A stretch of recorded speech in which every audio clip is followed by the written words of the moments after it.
The Golden State Killer, a name haunted not only by its brutal crimes, but also by the mystery that lasted for nearly 4 decades before justice finally found the culprit. The case began with sudden attacks on couples in California, then turned into savage murders, before stopping as a silent nightmare, until investigators realized that these cases were not random, but were all linked to a very special predator, the Golden State Killer. On a moonless night, in a quiet California neighborhood, a piercing scream rang out. But it wasn't the scream of someone being threatened. It was the scream of the last victim, a witness to a horrific story. The man was dressed in black, his face was covered, and his snowshoes left nothing but dried blood on the ground. He was the Golden State Killer, and tonight, together, we're going to unravel the mystery behind him. But don't run away. There are details in this case that will make you both shiver and laugh. Are you ready? On June 18th, 1976, in a quiet neighborhood on the outskirts of Sacramento, California, a young couple spent a peaceful night, unaware that the tranquility would soon be torn apart by a brutal criminal. That night, the sky was overcast, moonless, windless, and the quiet of the suburbs was only interrupted by the sounds of wild animals rustling in the nearby woods. It was a normal evening, nothing unusual, until the window of their house was suddenly opened. A faint sound rang out. A dark figure moved stealthily in the darkness. When investigators returned to analyze the case later, they found no remarkable traces. Only the blank, bewildered look of the first people who discovered the death. A case with no obvious clues, no blood, or unusual traces of the criminal. But the worst thing was the oppressive silence that covered the whole case, as if a ghost had come and gone without leaving a trace. The first victim of the Golden State Killer was a young couple, where the woman was an office worker who had just moved to Sacramento. She and her boyfriend had just moved into their new home, but all they wanted was a fresh start filled with promise. Just hours after they went to bed, their peaceful home was invaded by a stranger, bringing with him a nightmare they could not escape.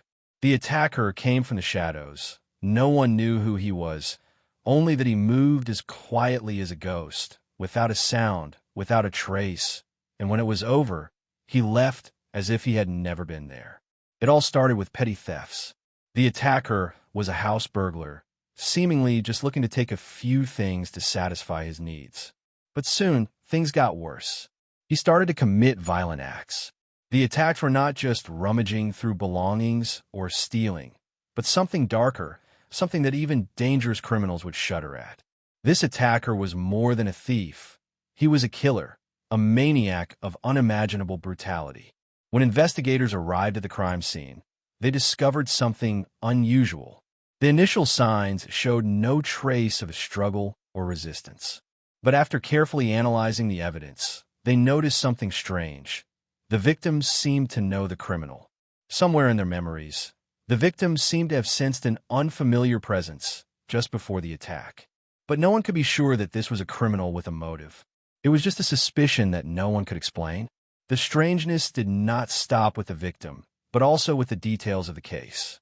After completing the attack, the criminal left without leaving any traces. No fingerprints, no blood, no belongings of his left at the scene. This not only left the investigators exhausted, but also brought them to a dead end. They could not find any clues about the killer, a criminal who made everything as dark as the night sky. While the investigators were still struggling with the first case, other attacks began to occur. Not long after the first murder, a series of attacks and murders began to appear across California. Other victims also gradually became the target of this brutal killer. Each attack had the same strange signs, but all the investigations yielded no results. The criminal seemed to be a ghost, an invisible image that no one could touch. And then, these attacks began to spread out from Sacramento towards other cities in California. With the attacks, panic and fear in the community grew. Californians were afraid to go out at night. Everyone was afraid, not knowing when they would be the killer's next target. Investigators began to realize that they were dealing with a criminal unlike any they had ever encountered. He did not just strike randomly, but seemed to have a clear plan and goal. The attacks became worse and worse. And at the same time, investigators gradually realized that they could not solve this case in the usual way. This was not a case that could be solved with only basic clues. This criminal seemed to have prepared for every situation and had the ability to hide perfectly. However, a very important clue appeared during the investigation. A victim who survived the attack gave investigators a very detailed description of the attacker. Although the information from the victim was not something that was too surprising, it gave investigators a new direction. They realized that the criminal might not be a random person, but someone in the community. A suspicion began to appear in the minds of the investigators. Could this be someone everyone knew, someone who could approach the victims without raising suspicion? This answer, although confusing and full of unknowns, was the key to bringing investigators closer to the perpetrator. But until now, the only thing they knew was that while the first murder was shocking, it was only after the second and third attacks that investigators began to see an undeniable connection between the events. The victims could not tell the truth. They died in silence, and only the vague traces, the uneasy feelings they left behind before they left, helped investigators to picture the monster that had come in the dark. These attacks were unlike anything investigators had ever encountered. There was no sign of a struggle or a fight.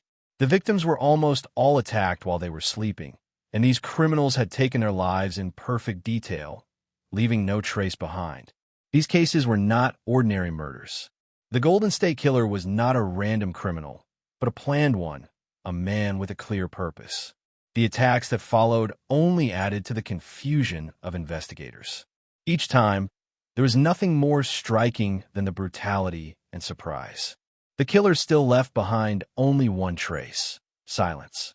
No screams, no signs of a struggle, just the numbing of the victims.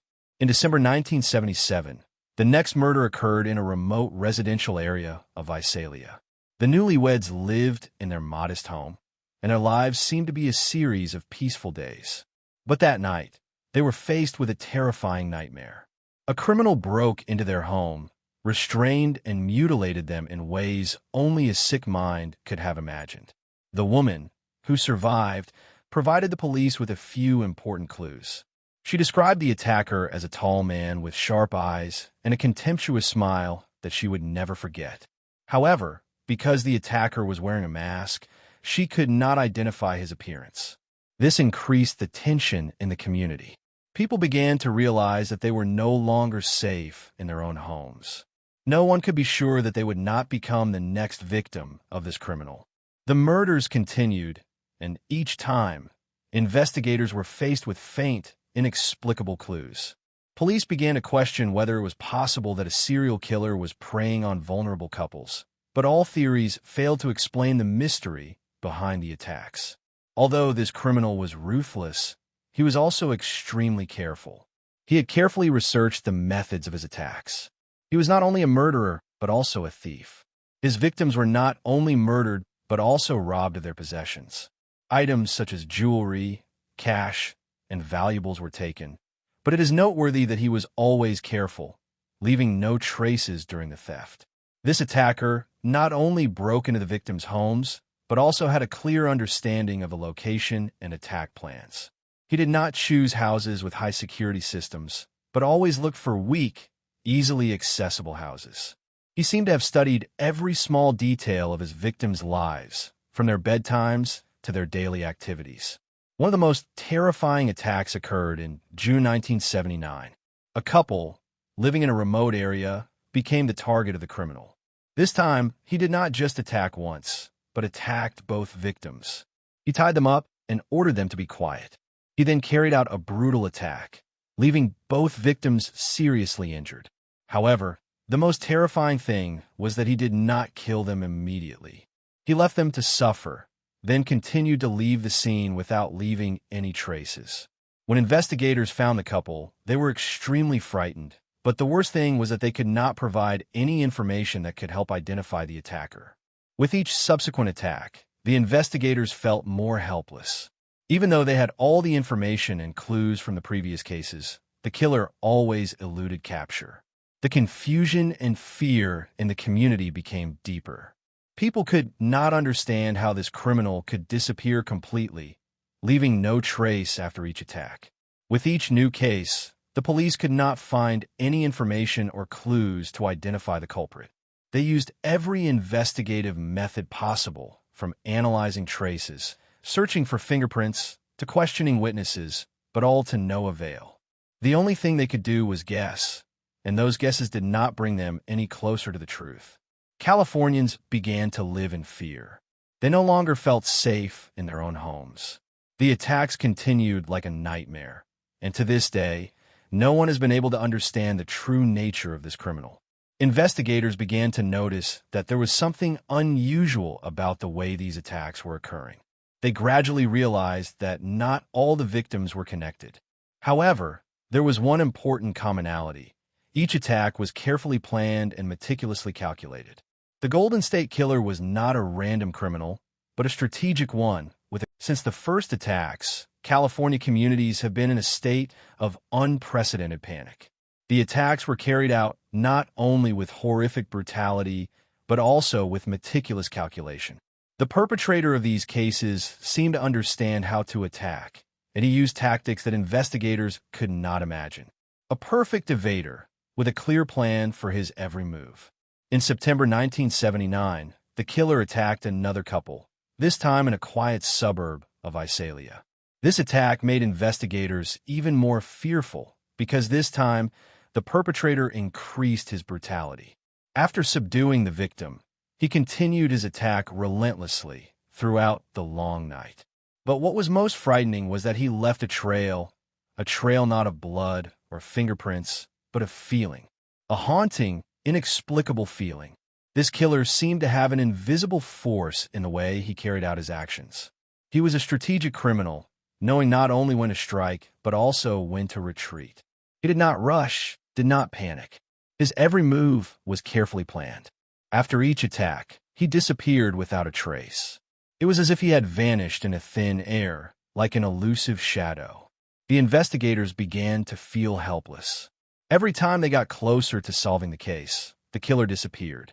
They followed the trail, used every tool available to find him, but all in vain. This criminal left behind nothing but inexplicable attacks. The survivors were haunted by the memories of what they had been through. They could not forget the cold eyes of the attacker, the eyes of a criminal without emotion. The subsequent attacks did not lessen in brutality, but only increased in tension. In late 1980, the killer attacked another couple, this time leaving not only physical wounds but also psychological wounds. He not only attacked but also made the victims feel confused and helpless. Once again, he attacked and then disappeared without a trace. The sense of loss and pain in the victims made it impossible for them to forget what had happened. The investigators, despite having important information in their hands, still could not come up with a solid hypothesis about the killer. The traces they found were not enough to identify him. This only made people more confused. They knew they were facing a smart and ruthless criminal, but they could not catch him. The most terrifying thing was the silence that this criminal left behind. Every time he attacked, it seemed like everything around him was plunged into darkness. Not a single scream, not a single resistance. The victims seemed to have lost the ability to defend themselves, as if something supernatural prevented them from reacting. The deeper the investigators tried to dig into the case, the more they felt lost in a maze with no way out. The outside world began to know the name Golden State Killer. This criminal not only shook California, but also attracted the attention of the whole country. But despite being a famous criminal, he was an invisible person. No one could identify who he was, and no one knew who he would attack next. The attacks continued, but nothing seemed to be able to stop him. One of the factors that made this case so strange was the killer's ability to disappear. Unlike other criminals, he left no clear traces or evidence for investigators to follow. Each time the killer committed a crime, he left the scene quickly and cleanly. The only traces he left behind were vague memories and unanswered questions. As the attacks continued to increase, investigators were faced with an inevitable reality. They were dealing with a criminal who was extremely well prepared. Each time he struck, he won. And this made investigators gradually realize that in order to catch him, they needed not only to look for clues, but also to learn to think like him. This killer was not only a smart criminal, but also a person who was capable of mastering any situation. He could monitor, study, and carry out his actions without leaving any traces. From his first attacks, he left signs that he was not a random criminal, but a man with a clear goal. A calculated, tight, and scary strategy. The silence of this criminal was what made investigators feel most uneasy. Unlike ordinary killers, he made no noise. He left no traces. He gave investigators no opportunity to follow. Everything he did exuded calculation and strategy. He was like an elusive ghost, and it was that elusiveness that made this case more mysterious and difficult than ever. Every time there was a new attack, everyone felt like a nightmare was about to repeat itself. Investigators continued to search everywhere, but each time, they came back empty-handed. No traces, no clues, and no criminals arrested. This relentless search became a race against time. But the closer the investigators got to the culprit, the more terrifying it became. They were not just dealing with a killer, but with someone who could control every situation, a criminal who left no trace. He was not just a killer. He was a game player. The Golden State Killer case shocked not only the California community, but the entire United States. The repeated attacks, the victims who could not speak, and the lack of clues left the police facing a mysterious criminal, a ghost that had been on the run for years. The feeling of helplessness in the investigation increased, and despite all the measures investigators tried, they still could not grasp the criminal. But a major turning point came in the early 2000s when modern science, especially DNA technology, began to open up new opportunities to solve the case. Before DNA became an important tool in criminal cases, solving serial cases like that of the Golden State Killer was almost impossible.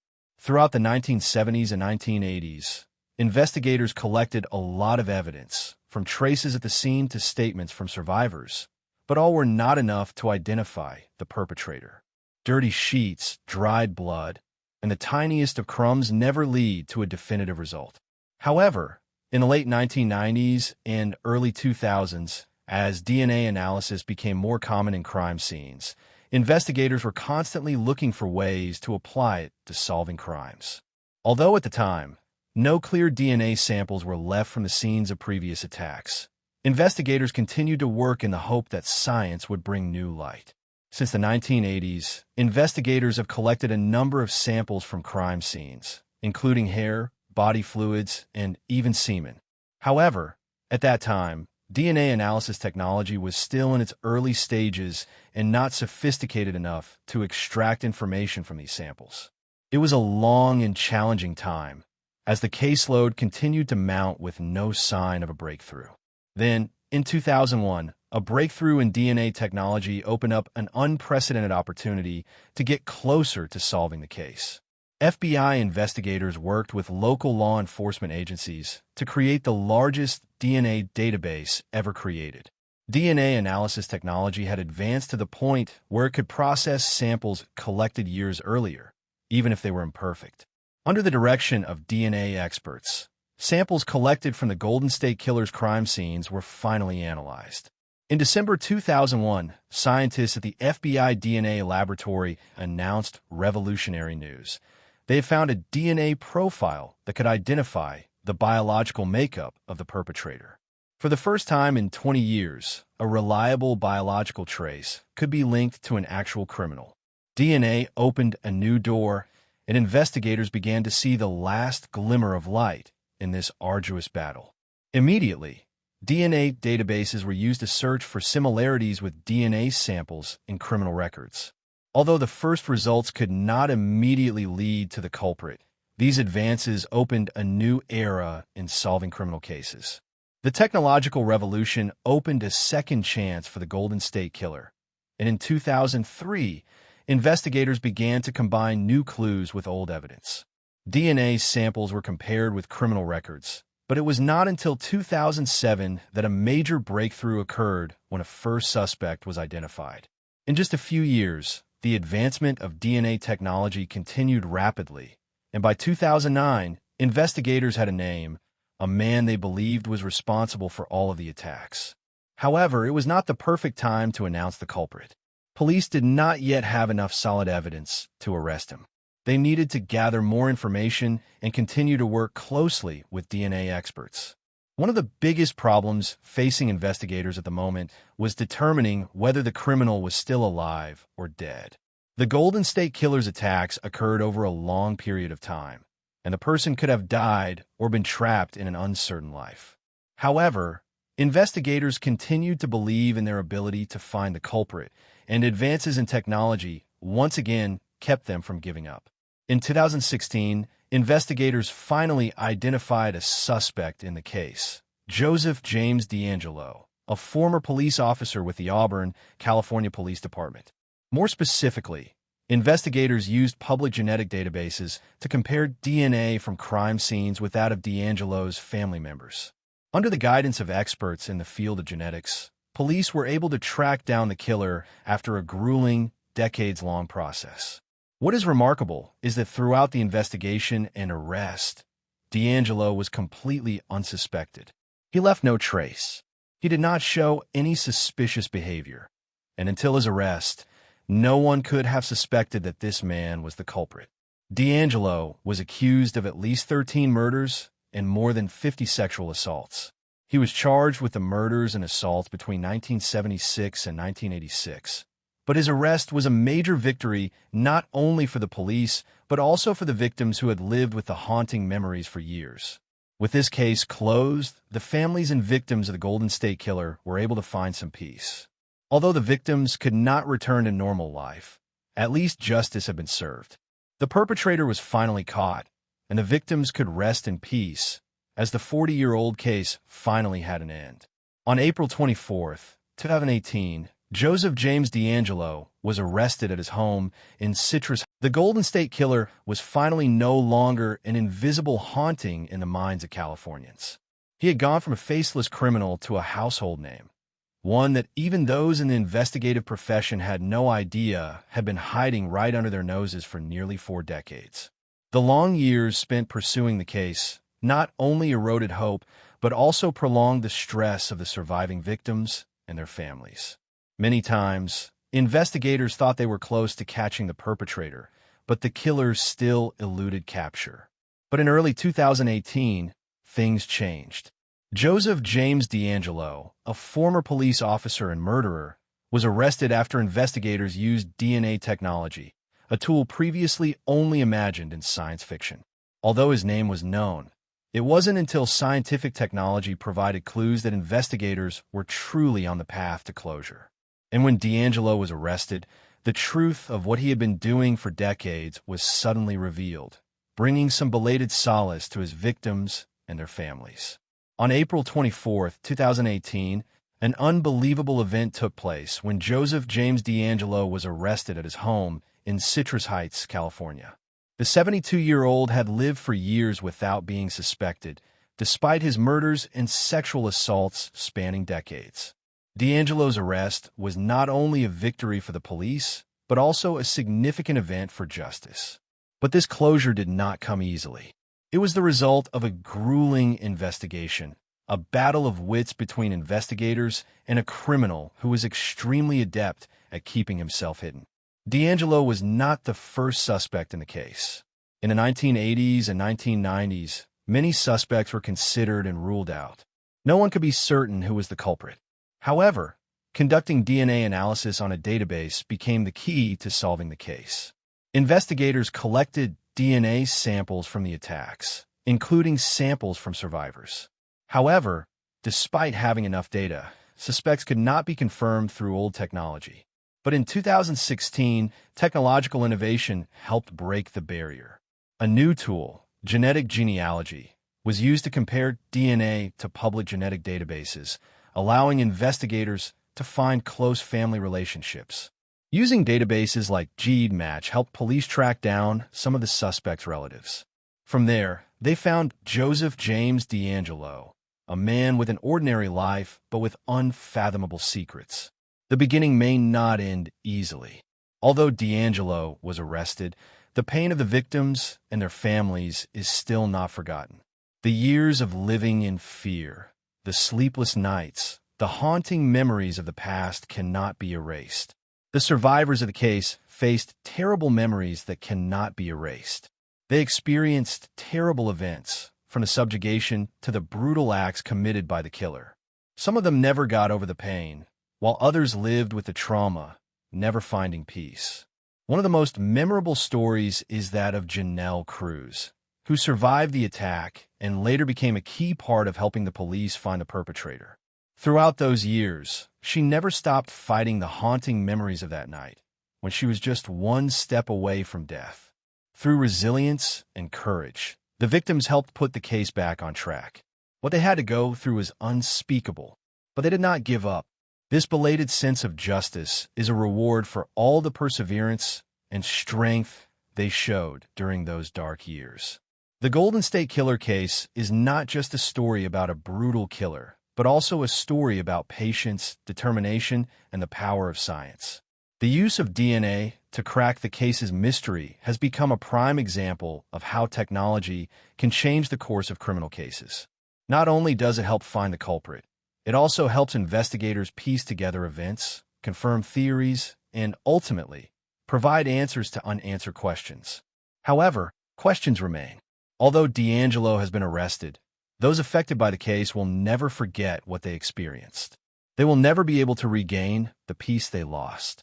And perhaps, even though justice has been served, this story will still live on in the minds of those who have suffered for decades. The Golden State Killer case is not just a criminal case, but also a long and painful battle for survivors, families, and investigators who have never stopped searching for the truth. To get this justice, they had to go through arduous and endless years. But the end of this story is not the end of their pain. It is a reminder of a never-ending struggle, a fight that the victims never give up. The journey to find the Golden State Killer's perpetrator has ended, but this story is not over. Further details, new discoveries about the case, and the lasting consequences for society will be revealed in the next part of the documentary series, Golden State Killer Case, DNA Evidence Breakthrough True Crime Documentary, Part 2. In the next installment, we will delve into the arrest and reveal more about the life of Joseph James D'Angelo, as well as the untold stories of the survivors and the families who fought. Stay tuned for the next twists and turns in this story.